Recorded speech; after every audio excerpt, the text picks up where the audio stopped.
하나님은 성도를 세상에서 부르십니다. 내가 너를 지명하여 불렀나니 너는 내 것이라. 하나님께서 우리를 이끌지 아니하면 아무도 내게 올 수 없다. 예수님이 말씀하셨습니다. 그러므로 여러분들이 이 바쁜 시간에, 이 화창한 날씨에 다른 데 가지 않고 하나님 앞에 나와서 이 예배 드린다고 하는 것은 이건 하나님께서 여러분들을 이곳에 인도하셨고 또 이끌으셨기 때문에 이곳에 계신 줄 믿습니다. 하나님은 세상에서 우리를 불러주시고 그 부른 그 사람을 여러분들 어떻게 하느냐? 죄인임을 깨닫게 하세요. 하나님이 세상에서 우리 사람을 불러주시고 그리고 부른 그가 뭡니까? 자신이 죄인임을 깨닫게 하세요. 그들은 하나님을 믿기 전에는 하나님, 내가 죄인인 줄 잘 몰라요. 나는 나름대로 의롭게 살고 또 선하게 살고 착하게 살고 그렇기 때문에 내가 그래도 괜찮은 사람으로 여기는데 하나님의 빛이 오고 또 주님이 우리 가운데 임하시면 나처럼 죄인이 없고 나처럼 악한 사람이 없고 이렇게 자신을 보게 돼요. 그리고 철저하게 회개하게 되는 것입니다. 그때 이제 눈물도 흘리고 콧물도 흘리고 그러면서 그렇게 회개를 하게 될 때 하나님께서 그 영혼에게 뭘 주시냐? 은혜를 주세요. 그리고 구원 얻는 믿음을 주십니다. 그래서 그 영혼을 죄와 사망에서 구원해 내시는 것입니다. 이렇게 구원받은 사람은 지금까지 맛보지 못한, 세상에서 맛보지 못한 그런 기쁨이 그의 마음 가운데 부어지게 돼요. 하나님의 평안이 임하게 되는 것입니다. 그래서요, 마음이 새로워지니까 여러분들 삶이 달라지는 거예요. 삶이 새롭게 되는 것입니다. 이 과정을 구원받은 사람들은 다 거치게 되어 있는 것이죠. 이렇게 변화된 성도에게 하나님은 뭘 주시느냐? 마음의 소원을 주시고 꿈을 주시고 비전을 주세요. 하나님께서 우리를 구원하신 목적은 구원의 목적에 있는 게 아니라 구원하신 그 백성에게 뭘 주세요? 꿈을 주시고 비전을 주시고 소원을 주신다는 거예요. 빌립보서 2장 13절에 이렇게 말합니다. 너희 안에서 행하시는 이는 하나님이시니 자기의 기쁘신 뜻을 위하여 너희에게 뭐를 두고 소원을 두고 행하게 하시나니. 여러분들 그전에는요, 내가 예수를 믿기 전에는요, 이 세상에서 어떻게 하면 내가 돈을 많이 벌고 어떻게 하면 내가 높아지고 어떻게 하면 내가 권력을 쥐고 내가 어떻게 하면 잘 살고 이것이 그의 삶의 전부의 목적이었다면 예수를 만나보니까 그의 마음에 새로운 소원이 생기는 거예요. 새로운 비전이 생기는 거예요. 새로운 꿈이 생기는 것입니다. 제가 중학교 3학년 때 하나님의 은혜를 받았어요. 하나님의 은혜를 받다 보니까 여러분들 중학교 3학년이 됐는데 그 목사님들이 너무 동경이 되는 거예요. 왜냐하면 하나님과 더 가까이에서 하나님을 섬기는 것이 항상 섬기잖아요, 목사님들은. 그게 너무 부럽더라고요. 그래서 그때 제가 좋아했던 성경이 뭐냐면 시편 27편 4절 말씀인데 제가 이 말씀을 이게 저의 소원이 됐어요. 내가 여호와께 바라는 한 가지 일 그것을 구하리니 곧 내가 내 평생에 여호와의 집에 살면서 여호와의 아름다움을 바라보며 그의 성전에서 사모하는 그것이라. 이 말씀이 저에게 소원이 되었고 또 비전이 되었어요. 그러다 보니까 자연스럽게 목회자가 되고픈 그런 소원이 강하게 들어왔어요. 그래서 이제 군대 제대하고 직장을 다녔는데 하나님께서 강력하게 또 불러주셔가지고 이제 직장을 내려놓고 신학을 해서 목회자가 된 것입니다. 여러분 구원 받았습니까? 거기에 머무르면 안 돼요. 우리는요 하나님 주시는 꿈을 붙잡아야 될 줄 믿습니다. 하나님이 주시는 소원을 우리는 붙잡아야 돼요. 요즘 중고등학생들한테 물어보면 너는 꿈이 뭐냐? 비전이 뭐냐? 이렇게 물어보면 꿈이 없다는 사람들이 너무너무 많아요. 근데 여러분 우리 그리스도인들은요 꿈이 없다면 소원이 없다면 그것을 하나님께 달라고 기도하시기를 바랍니다. 여러분들 성도는요 이 땅에서 잘 먹고 잘 사는 것이 목표가 아니에요. 이 땅에서 복받고 잘 되는 것이 우리 성도의 목표가 아닌 것입니다. 성도는 이 땅에서 하나님 주시는 비전을 이루고 꿈을 이루고 하나님의 뜻을 이루는 것이 성도의 목표가 되어야 되는 것입니다. 오늘 본문에 나오는 이 여호수아와 이스라엘 백성들에게는 그 여리고 정복, 여리고라고 하는 그 성을 정복하는 것이 그들에게 주신 하나님의 꿈이요 비전이요 소원이었습니다. 목표였습니다. 여러분, 저와 여러분에게도 이 여리고와 같은 정복해야 될 뚜렷한 목표, 비전이 있게 되기를 주님의 이름으로 축원합니다. 자, 여호수아와 이 이스라엘 백성들은 어떻게 했습니까? 하나님이 주신 그 비전을 향해서, 꿈을 향해서, 여리고를 향해서 가까이 다가갔습니다. 가까이 다가갔습니다. 저와 여러분도 하나님이 주신 꿈과 비전을 향해서 날마다 이렇게 가까이 다가갈 수 있기를 바랍니다. 자, 오늘 13절에 보면 여호수아와 이스라엘 백성들이 여리고에 가까이 이르렀을 때에 이 칼을 손에 빼가지고 손에 들고 있는, 그리고 마주 서 있는 한 사람을 여호수아가 보게 됩니다. 여호수아가 보니까 저 사람이 아군인지 적군인지 저 구분이 안 됐어요. 여러분들, 전쟁에서 가장 중요한 게 뭐냐면 피하 구분을 확실히 하는 겁니다. 저 사람이 적군인지 아군인지 이걸 잘 분별을 해야 돼요. 지금 우리 이스라엘이 지금 하마스와 전쟁을 하지 않습니까? 그런데 이번에 최근에 그 이스라엘이 그 국제 구호단체를 5인 공격해가지고 요원 8명이 죽었습니다. 그래서 이제 지금 이스라엘이 이 국제적인 비난을 받게 되고 있는데, 왜 이런 치명적인 실수를 저질렀느냐? 그것은 피하 구분을 잘 구분하지 못했기 때문에 그렇습니다. 오늘 본문에 나오는 여호수아는 이 적과 아군을 구분하기 위해서 그에게 나가서 물어봤어요. 너는 우리를 위하느냐 아니면 적들을 위하느냐? 쉽게 말하면 너는 우리 편이냐 아니면 적들의 편이냐, 이렇게 물어본 거죠. 그러자 그 사람이 14절에 보니까 아니다 이렇게 대답을 했죠. 이 아니다라는 말은 나는 적들의 편이 아니다 이렇게 말한 것입니다. 그리고 자신의 신분을 밝히죠. 자기 신분이 뭐라고 말합니까? 나는 여호와의 군대 대장으로 지금 왔느니라. 옛날 개역 성경에는 군대 장관이라고 나와 있습니다. 근데 저는 군대 대장보다도 이 장관이 더 멋있는 것 같아요. 발음이. 그렇죠?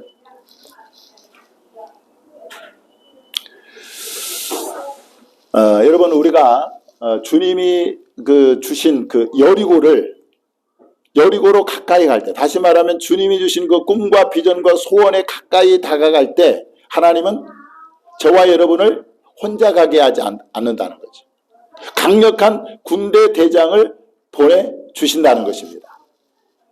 자, 그런데 이 강력한 군대 대장, 하나님의 군대 대장의 그 위력, 그 능력이 얼마나 대단하냐. 여러분들 열왕기하 19장에 보면은요, 그 하나님을 잘 섬겼던 히스기야 왕이 나옵니다.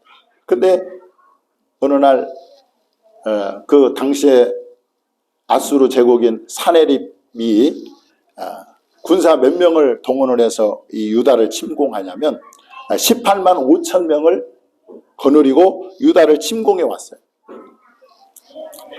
그래서 이 히스기야가 어떻게 했습니까? 그 사네립이 보낸 그 항복을 권하는, 항복을 요하는 그 편지를 가지고 하나님의 성전에 올라가서 간절하게 기도합니다. 이 유다를 구원해 달라는 거죠. 간절히 기도했어요. 그랬더니 하나님께서 이사야 선지자를 보내가지고 이렇게 응답합니다. 내가 아수르 왕 때문에 내게 기도하는 것을 내가 들었노라. 그렇게 하나님이 이사야 선지자를 통해서 응답을 해주셔요. 여러분, 우리가 하나님께 기도할 때 하나님께서 반드시 우리의 기도를 들어주실 줄 믿습니다. 그리고 주님이 말씀합니다. 나와 내 종 다윗을 위하여 이 성을 보호하여 구원하리라. 그렇게 말씀을 하셨습니다. 이 응답이 있고 난 다음에 어떤 일이 벌어졌느냐? 놀라운 일이 벌어요. 우리 열왕기하 19장 35절에 한번 보겠습니다. 같이 한번 읽어보겠습니다. 시작. 이 밤에 여호와의 사자가 나와서 아수르 진영에서 군사 18만 5천 명을 친지라. 아침에 일찍이 일어나 보니 다 송장이 되었더라. 할렐루야. 여러분들 18만 5천 명이 하루아침에 송장이 됐는데 여기 보니까 여호와의 사자가 나와서 그랬어요. 그러니까 18만 5천 명을 죽이는데 한 사람의 여호와의 사자 한 사람이면 충분한 거죠. 그렇다고 볼 때 여러분들 여기 여호와의 사자가 누구겠어요? 오늘 본문에 나오는 여호와의 군대 대장인 것입니다. 그런데 이 강력한 여호와의 군대 대장이 칼을 빼어 손에 들고 지금 여리고를 향해서 가까이 가는 이 여호수아와 이 이스라엘 백성들을 위해서 싸우겠다고 나선 거예요. 싸우겠다고. 그러니 여러분들 여호수아와 이 이스라엘 백성들이 얼마나 마음이 든든했겠어요. 천군만마를 얻은 그런 기분이었을 것입니다. 자, 그런데 보세요. 이 군대 대장이 어떤 모습으로 왔냐는 거죠. 오늘 본문 13절에 보면 어떤 모습으로 왔어요? 눈을 들어본 즉 한 사람이 그랬죠. 사람. 이 군대 대장이 천사의 모습으로 나타난 게 아니라 누구의 모습으로? 사람의 모습으로 나타났다. 여러분들 군대 대장의 모습이 사람의 모습으로 나타났다는 말은 이것은 여기서 누구를 발견하죠? 하나님이면서 사람의 몸을 입고 이 땅에 오신 예수님을 발견할 수가 있는 거죠. 그래서 많은 이 주석가들, 성경학자들은 이 본문에 나오는 여호와의 군대 대장이 바로 예수님이라고 해석을 하는 거예요. 그런데 여러분, 예수님은 어떤 분입니까? 우리가 보통 생각하기를 예수님은 사랑이 많으시고 인자하시고 긍휼이 많으시고 용서하시고 품으시고 안으시고 이렇게 사랑의 예수님으로만 우리가 생각할 때가 많이 있는데, 그런데요, 요한계시록에 보면 예수님의 모습이 우리가 생각하는 그 모습과 전혀 다른 모습으로 나타나는데 바로 오늘 본문에 나오는 여호와의 군대 대장의 모습으로 나타난다는 거예요. 전사의 모습으로 나타난다는 것입니다. 계시록이 19장 11절에 보니까 내가 하늘이 열린 것을 보니 보라 백마와 그것을 탄 자가 있으니, 자, 백마를 타신 자가 있는데 그 이름은 충신과 진실이라. 그가 공의로 심판하며 싸우더라. 그 눈은 불꽃 같고 그 머리에는 많은 관들이 있고 또 이름 쓴 것 하나가 있으니 자기밖에는 아는 자가 없고. 자, 여기까지를 보면 이분이 정말 예수님인가 잘 몰라요. 그런데 자, 13절에 보니까 또 그가 피 뿌린 옷을 입었는데 여기에서 이분이 누구라는 걸 알 수가 있어요. 예수님이라는 걸 알 수가 있어요. 십자가에서 피 흘리신 예수님이 피 뿌린 옷을 입고 그 이름은 여호와의 말씀이라 칭하더라. 여러분들, 예수님은요 말씀이 육신이 되신 분인 줄 믿으시기 바랍니다. 그러니까 하나님의 말씀이라 칭하다, 이 말은 예수님이라는 말이에요. 하늘에 있는 군대들이 희고 깨끗한 세마포 옷을 입고 백마를 타고 그를 따르더라. 여기 보세요. 그의 입에서 예리한 검이 나오니, 지금 군대 대장이 칼을 빼고 있잖아요. 마찬가지로 그의 입에서 예리한 검이 나오니 그것으로 만국을 치겠고 친히 그들을 철장으로 다스리며 또 친히 하나님과 전능하신 이의 맹렬한 진노의 포도주 틀을 밟겠고 그 옷과 그 다리에 이름을 쓴 것이 있으니, 자, 뭐예요? 만왕의 왕이요 만주의 주라 하였더라. 할렐루야. 예수님만이 여러분들 만왕의 왕이요 만주의 주인 줄 믿으시기 바랍니다.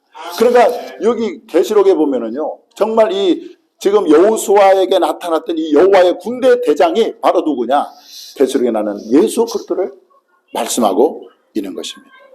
여러분들, 예수님에 대한 증거는 이뿐만이 아니에요. 성경에 보면 예수님은 하늘과 땅의 모든 권세를 가지신 분으로 마태복음 28장 18절에 그렇게 말씀하고 있습니다. 또한 산자와 죽은 자를 심판하실 분이요 베드로전서 4장 5절에, 그리고 예수님은 사망과 음부의 열쇠를 가지신 분으로 그렇게 소개되고 있습니다. 계시록 1장 18절. 그래서 예수님이 열면 닫을 사람이 없고 닫으면 열 사람이 없는 거예요.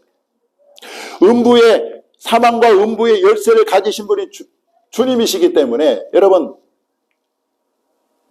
그 음부와 사망과 지옥에 간 사람이 주님이 열어주지 않으면 거기서 나올 사람이 없는 것입니다. 또한 모든 만물이 예수님에게 복종하게 된다고 예배소서 2장 22절에 말씀하고 있어요. 그리고 하늘에 있는 자들과 땅에 있는 자들과 땅 아래에 있는 모든 사람이 예수의 이름에 무릎을 꿇게 되어 있다고 빌립보서 2장 10절에 말씀하고 있고, 뿐만 아니라 모든 천사들과 권세들과 능력들 역시 예수님에게 복종한다고 베드로전서 3장 22절에 말씀하고 있습니다. 여러분, 이 군대 대장이신 예수님이 지금 여호수아와 이스라엘 백성들 위해 싸운다고 한번 생각해 보세요. 그 예수님을 이길 군대가 있겠습니까? 그 예수님을 이길 나라가 있겠습니까? 없는 것입니다. 할렐루야. 우리가 이스라엘의 역사를 보면요, 그 이스라엘의 초대 왕이 누구죠? 사울왕이죠. 사울왕. 근데 우리가 또 이제 사울왕 생각하면 또 뭐가 생각나냐면 이 다윗과 골리앗의 싸움이 딱 생각납니다. 그래서 이제 블레셋과 전쟁이 일어났어요. 사울왕이 이스라엘 왕이 됐습니다. 그런데 이제 골리앗이 막 3m 20되는 그 골리앗 장군이 나와가지고 막 하나님을 못 오가고 또 이스라엘 백성들을 못 오가고 막 저주합니다. 그러니까 이 다윗은요, 전쟁을 간 게 아니에요. 형들에게 그 점심을 주러 아버지 심부름 가서 갔다가 이 골리앗이 막 하나님을 거역하고 대적하고 조롱하고 이런 말을 들으니까 의문이 생긴 거예요. 그래가지고 이 다윗이 어떻게 했습니까? 17살 먹은 다윗이 내가 저 골리앗 장군을 쳐서 쓰러뜨리겠다 해가지고 물맷돌 5개를 가지고 어떻게 했습니까? 쏘아서 쓰러뜨리고 죽였잖아요. 그죠? 17살의 다윗은요, 그 골리앗 장군을 쓰러뜨림으로 말미암아 일약 영웅이 된 거예요. 영웅이. 그래서 이제 전쟁에서 돌아오는 그 일행을 맞이하는 이 이스라엘 여인들이 뭐라고 노래합니까? 사울이 죽인 자는 천천히요, 다윗이 죽인 자는 만만히로다. 이 노래를 듣자마자 이 사울의 마음에 시기와 질투가 막 일어난 거예요. 아니, 나는 왕인데 나에게는 천천을 돌리고 다윗은 만만을 돌려? 하면서 그때부터 다윗을 주목하기 시작하고 미움이 싹트고 그때부터 죽이려고 시작합니다. 그래서요, 다윗이 결국은 사울이 죽이려고 하니까 도망 당기지 않습니까? 그래서 어떻게 했습니까? 사울이 3,000명 군사를 거느리고 다윗을 죽이려고 하지만 여러분, 사울은 다윗을 이길 수가 없었어요. 그 이유가 뭐냐면 바로 이 다윗은 여호와의 싸움을 싸우고 있다고 그렇게 성경은 말씀하고 있습니다. 자, 여기 보니까 여보세요. 이것은 이제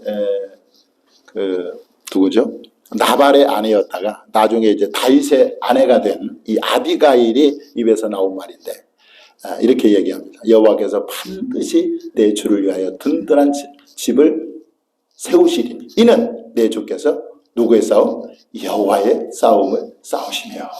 그러니까 다윗이요, 사울이 다윗을 죽일 수 없는 이유, 다윗에게 100% 패배할 수 없는 이유가 다윗은 하나님이 그를 위하여 싸우신다. 여러분들, 하나님과 싸워서 이길 인간이 있겠습니까? 군사가 있겠습니까? 나라가 있겠습니까? 없는 것입니다. 자, 우리가 이제 앞에서 그 히스기야 왕을 얘기했는데, 그 히스기야 왕이 이제 기도해서 18만 5천 명이 하루아침에 송장이 된 이야기를 우리가 말씀을 드렸습니다. 그때 이 이스라엘 백성들은요, 막 두려워 떨었어요. 이제 우리는 다 죽었다. 그때 이제 우리 히스기야 왕이 이 이스라엘 백성들에게 향해서 아주 용기를 주는 말을 했는데, 뭐라고 말을 했느냐?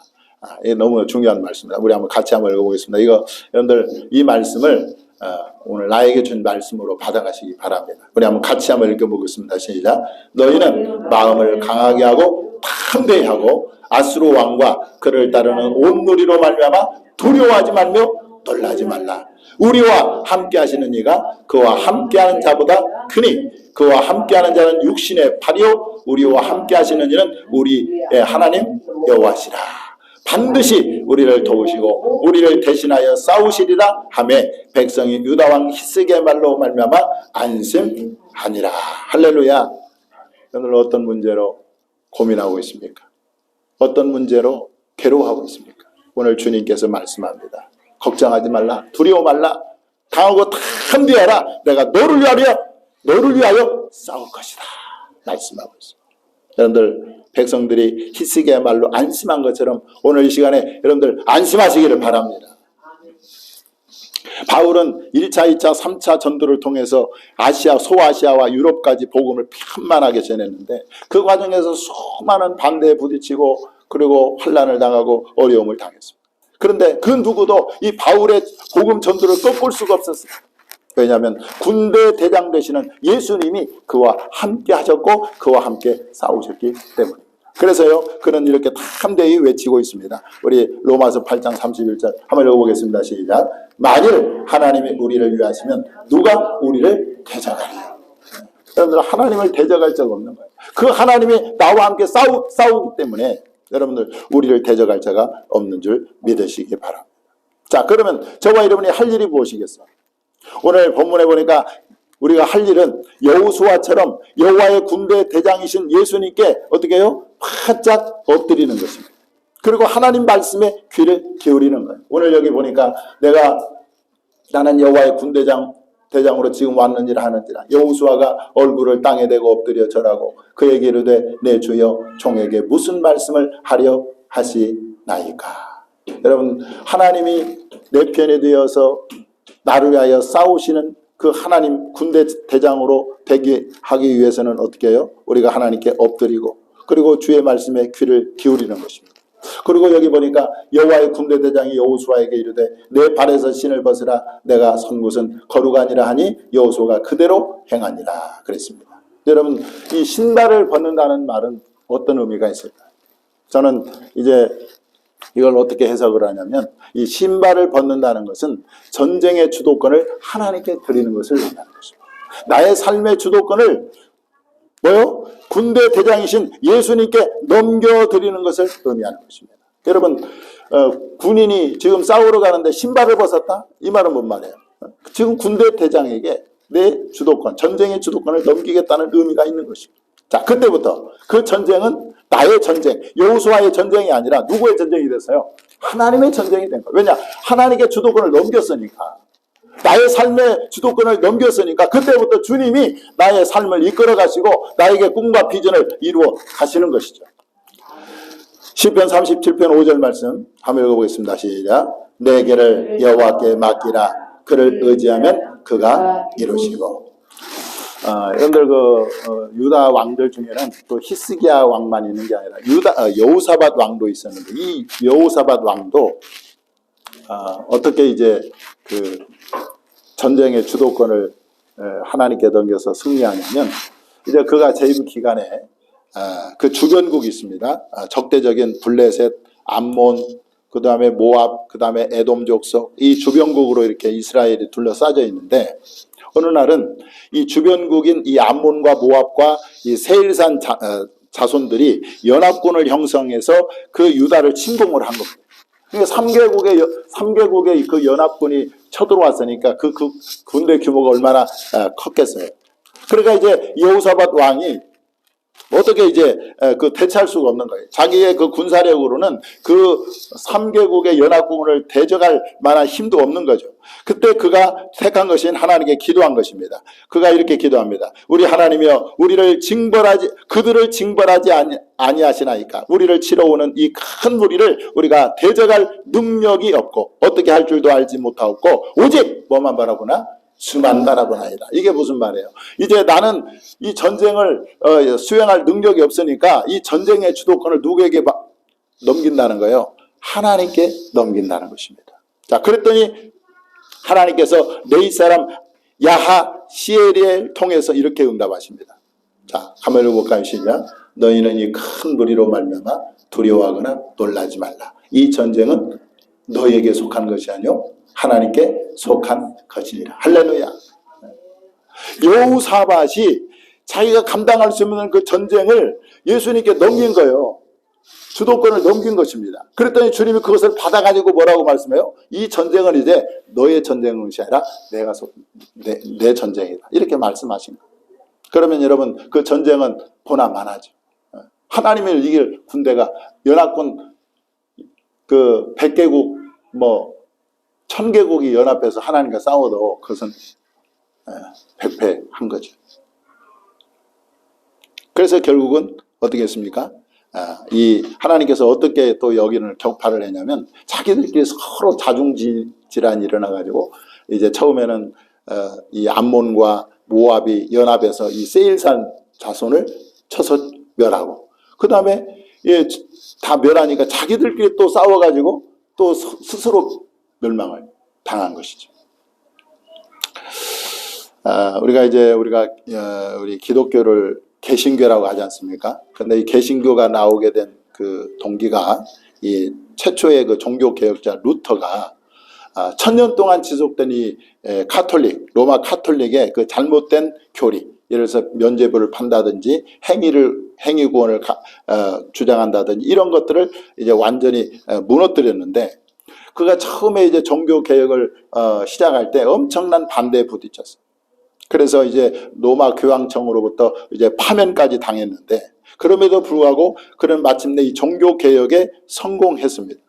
그가 이길 수 있었던 비결이 뭐냐면 이 군대 대장이신 예수 그리스도가 그와 함께 싸웠기 때문에 그렇다. 그래서요 그의 고백이 담긴 찬양이 뭐냐면 찬송가 585장에 내 주는 강한 성령. 거기 2절에 보니까 이 가사가 있습니다. 내 힘만 의지할 때는 패할 수밖에 없도다. 힘 있는 장수 나와서 날 대신하여 싸우네. 이 장수 누군가 주 예수 그리스도 만군의 주로다. 당할 자 누구랴 반드시 이기리로다. 할렐루야. 여러분들 1000년 동안 그 이어온 그 중세의 그 카톨릭 이것을 무너뜨리고 그 개인인 루터가 승리할 수 있었던 것은 종교 개혁이 승리할 수 있었던 것은 이 가사의 고백대로 내 힘만 의지할 때는 피할 수밖에 없지만 힘 있는 장수 나와서 나를 대신해서 싸웠기 때문에 군대 대장이신 예수님이 대신 싸워주셨기 때문에 그가 종교개혁에 승리한 줄 믿으시기 바랍니다. 여러분들 우리 앞에는 정복해야 될 여리고가 있습니까? 오늘 이 여호와의 군대 대장이신 예수님이 저와 여러분과 함께 하고 계시는 것입니다. 그러므로 이 전쟁의 주도권, 삶의 주도권을 내가 끓이지 말고 그 위대하신 그 능력이 많으신 여호와의 군대 대장이신 예수님께 넘기시기를 바랍니다. 그리고요 오늘 여호수아처럼 주여 나에게 무슨 말씀을 하시나이까 이렇게 물어보잖아요. 그 하나님께 귀를 기울이십시오. 하나님께 바짝 엎드려서 귀를 기울이십시오. 그러면 주님이 우리에게 전략을 주시고 그 꿈과 비전과 소원을 이룰 전략과 방법을 주시는 것입니다. 그래서 우리가 이제 다음 주에 살펴보겠습니다만은 하나님께서 주신 전략이 뭐예요? 여리고를 7번 돌아라. 이 전략을 주신 거예요. 그래가지고 여호수아가요 그대로 순종합니다. 그랬더니 여리고성이 자기 손 하나 묻히지 않고 와르르 무너지는 그런 대성을 거두게 되는 거예요. 여러분 우리가 우리의 삶의 주도권을 우리의 군대 대장이신 예수님께 넘길 때 주님은 우리에게 승리할 수 있는 지혜와 전략을 주셔서 우리가 거기에 순종하면 뭐예요? 여리고는 정복되고 또 저와 여러분에게 주신 꿈과 비전과 소원은 반드시 이루어질 줄 믿습니다. 이런 은혜가 있기를 주님의 이름으로 축원합니다.